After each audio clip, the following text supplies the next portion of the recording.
5 seconds. Start. ಸದರಿ ಪ್ರಕರಣದಲ್ಲಿ ಚಾಸ 4 bar ಪ್ರಾಸ 1 Shri Sharanappa ತಂದೆ ಶಿವಪ್ಪರವರು ಗಾಯಾಳು ಮತ್ತು ಪ್ರತ್ಯಕ್ಷ ಸಾಕ್ಷಿದಾರರಿದ್ದು, ಸದರಿಯವರು ತಮ್ಮ ಸಾಕ್ಷ್ಯದಲ್ಲಿ ನುಡಿಯುವುದೇನೆಂದರೆ, ತನಗೂ ಮತ್ತು ಎರಡನೇ ಆರೋಪಿ ಮಧ್ಯೆ ಸುಮಾರು 10 ಪ್ರಕರಣಗಳು ದಾಖಲಾಗಿವೆ.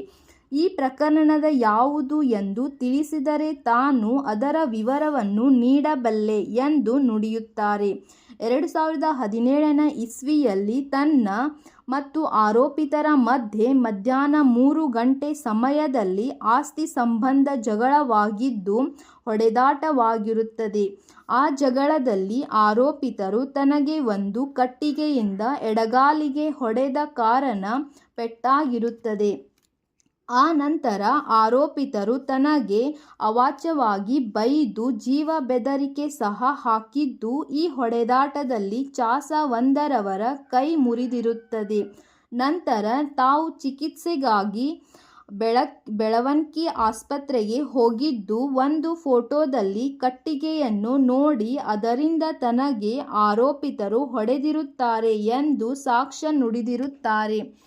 ಪ್ರಾಸ 1ರವರನ್ನು ಆರೋಪಿ ಪರ ವಕೀಲರು ಪಾಟಿ ಸವಾಲು ಮಾಡಿದ್ದು, ಸದರಿಯವರು ತಮ್ಮ ಪಾಟಿ ಸವಾಲಿನಲ್ಲಿ ಆರೋಪಿತರು ತನ್ನ ಸಹೋದರರಾಗಬೇಕು, ತನ್ನ ಮತ್ತು ಆರೋಪಿತರ ಮಧ್ಯೆ ಆಸ್ತಿಯ ಸಂಬಂಧ ಯಾವುದೇ ಭಿನ್ನಾಭಿಪ್ರಾಯ ಇಲ್ಲ. ಪ್ರಾಸ 1ರವರಿಗೆ ಕಟ್ಟಿಗೆಯಿಂದ ಆರೋಪಿತರು ಹೊಡೆದಿಲ್ಲ. ಅದೇ ರೀತಿ ಚಾಸ 1ರವರಿಗೂ ಆರೋಪಿತರು ಹೊಡಿಬಡಿ ಮಾಡಿರುವುದಿಲ್ಲ. ತಾನು ಬೆಳವಣಿಗೆ ಆಸ್ಪತ್ರೆಯ ಚಿಕಿತ್ಸೆ ಪಡೆದಿಲ್ಲ ಎಂಬ ಸಲಹೆಗಳನ್ನು ಅಲ್ಲಗೆಳೆದಿರುತ್ತಾರೆ. ಮುಂದುವರೆದು ಆರೋಪಿ ಪರ ವಕೀಲರು ಆರೋಪಿತರಿಗೂ ನಿಮಗೂ ಆಸ್ತಿಯ ಸಂಬಂಧ ಭಿನ್ನಾಭಿಪ್ರಾಯ ಇರುವ ಕಾರಣ ಅವರ ವಿರುದ್ಧ ಸುಳ್ಳು ಸಾಕ್ಷ್ಯ ನುಡಿಯುತ್ತಿದ್ದೀರಿ. ನಿಮ್ಮ ತಂದೆ ಶಿವಪ್ಪನು ಇಂದಿಗೂ ಆರೋಪಿತರೇ ಜೋಪಾನ ಮಾಡಿ ನೋಡಿಕೊಳ್ಳುತ್ತಿದ್ದು, ಈ ಕಾರಣದಿಂದ ಆರೋಪಿತರ ಹೆಸರಿಗೆ ನಿಮ್ಮ ತಂದೆ 5 ಎಕರೆ ಜಮೀನನ್ನು ನೀಡಿರುತ್ತಾರೆ. ನೀವು ಆರೋಪಿತರ ವಿರುದ್ಧ ಆಸ್ತಿಗಾಗಿ ಪಾಲು ಕೋರಿ ಯಾವುದೇ ದಾವೆಯನ್ನು ಹೂಡಿಲ್ಲ ಮತ್ತು ಸುಳ್ಳು ದೂರು ದಾಖಲಿಸಿ ಸುಳ್ಳು ಸಾಕ್ಷ್ಯ ನುಡಿಯುತ್ತಿದ್ದೀರಿ ಎಂಬ ಸಲಹೆಗಳನ್ನು ಅಲ್ಲಗೆಳೆದಿರುತ್ತಾರೆ.